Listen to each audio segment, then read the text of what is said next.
अस्सलाम साउंड था ना हली आ रही वे वे वे वाह वाह अज तो बाकी साउंड था ना। हाँ शौकत खैर खैर सां मालिक जी मेहरबानी सां बाबा न्याणी जो भलो थी वियो। चलो मालिक साईं हर न्याणी जो भाग भलो करे मुबारक हुजे साउंड था ना। खैर मुबारक हो शेवक खैर मुबारक ये लख एहसान सेठ खेल रहा गया ये दुखे वक्त में मुझी मदद कई 100 साल अल्लाह सही जिंदगी थी ऐं मां खे बि किरोड़े सलाम ये दरिया दिल पुट पैदा किया जी अहिड़ा दरिया दिल पुट पैदा किया। सही तो चई साउंड था ना सेठ चैन राय केर सदाए। हाँ सर इहा मणिया बि के बाक़ी सेठ अबू मरन लखों में थियूं ये अखियूं ॿुटे वेही रहियो जो कोई वाक़ुफ़ ई न वाक़ुफ़ छाजो वाक़ुफ़ था छाजो वाक़ुफ़ हाँ तू गिराक कोई मां दुकानदार बस सेठ इहो ॾुखो ज़िंदगी भर न वेंदो हा गिराक न वञे त भली न वञे गिराक हाँ अता न वञे त भली न वञे बस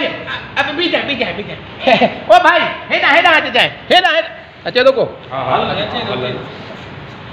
चौदा हाँ ये तो इहो ॾुखो ज़िंदगी भर न वेंदो हा अता इहो दुख न वञे त न वञे बस परे त थी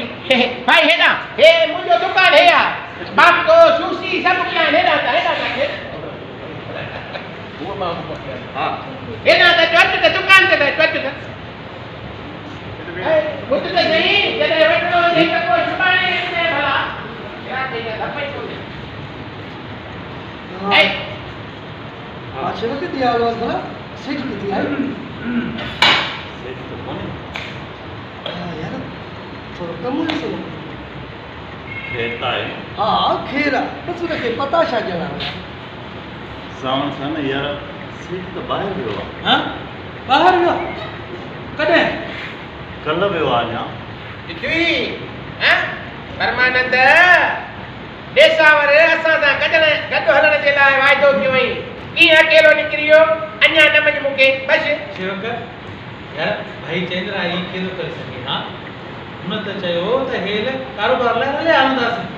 ऐं पाण अकेलो हलियो वियो। सेठ साहब कारोबार जे लाइ न वियो आहे पर हू पंहिंजे पूरे कुटुंब समेत तीर्थ यात्रा ते वियो आहे। मालिक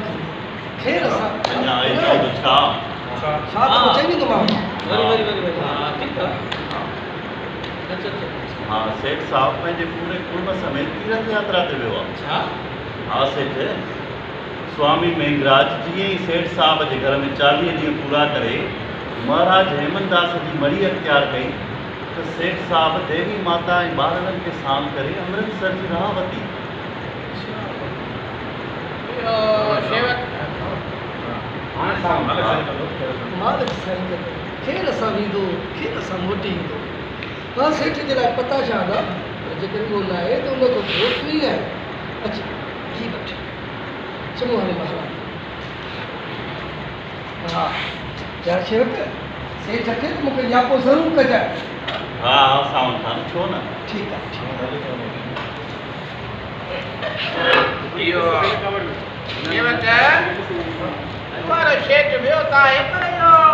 वापसी केसि ताईं अथसि